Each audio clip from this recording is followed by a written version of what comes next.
The box landed in my lap with a thud. Silver wrapping paper, a red bow. "Go on," my sister smirked, eyes gleaming. I peeled it open, and there it was, a DNA test kit. Dad roared with laughter. "So you can finally accept you don't belong here." Mom leaned in, her whisper sharp as glass. "We always knew." My brother just smirked, satisfied, cruel. "Face it, you're not one of us." Their laughter filled the room like smoke. I didn't laugh. I didn't cry. I just reached under the table, slid a black box across the polished wood, and watched it stop in front of Dad. "Open it," I said. When he did, his hands shook, his face drained, his world collapsed. And I walked away. But let me start where this really began. I was 10 when I noticed it. The silence after I spoke.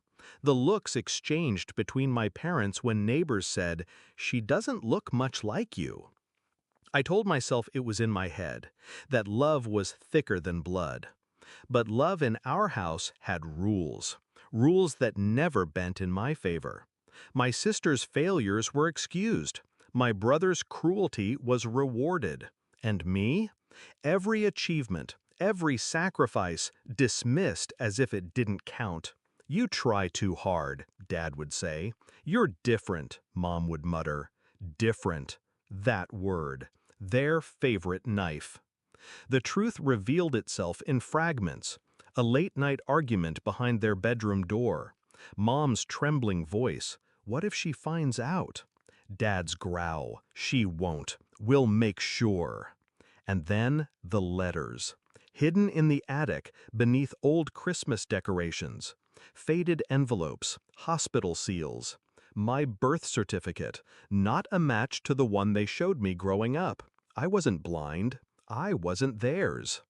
But the betrayal wasn't just that they lied. It was how they enjoyed it. How they made my difference the punchline of every gathering, the shadow cast over every holiday. So when my sister handed me that DNA kit, wrapped like a joke, I knew it was no accident. It was a stage, a performance, and I decided the performance would end with me. I didn't rage, I didn't confront, I prepared. I hired a private investigator, subtle, precise. He found cracks my family had buried under decades of lies. Bank transfers, secret payments, a name, one man's name that kept surfacing in old files and medical forms. Not mine, his, my father's.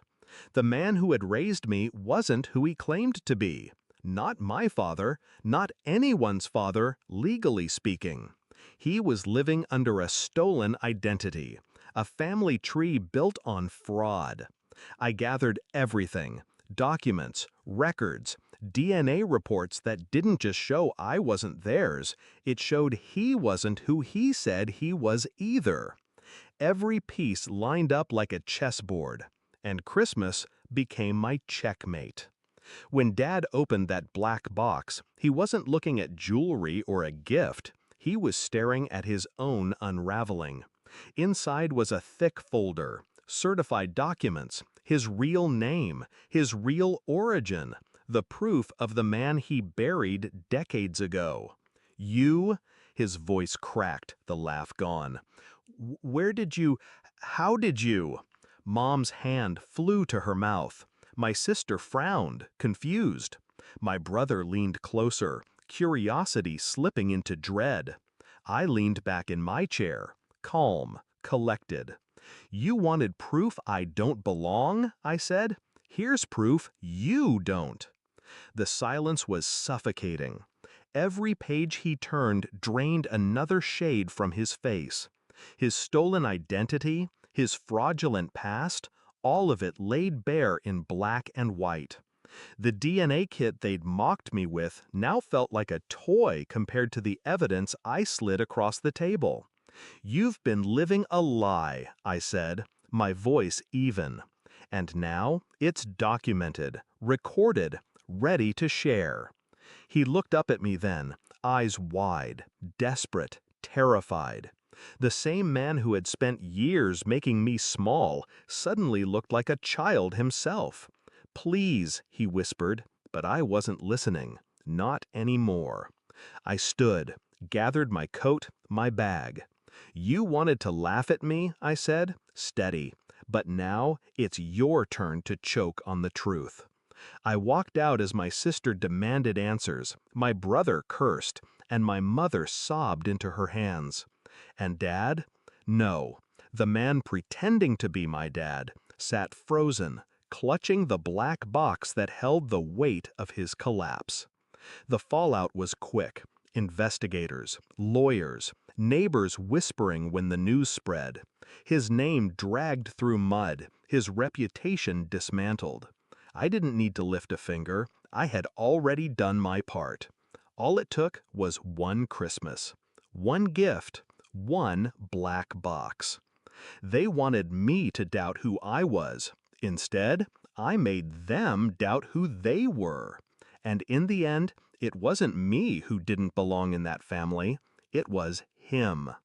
Because sometimes revenge isn't about shouting.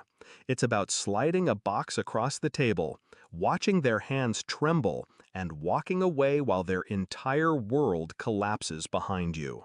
That was the gift I gave myself, and it was the sweetest Christmas of my life.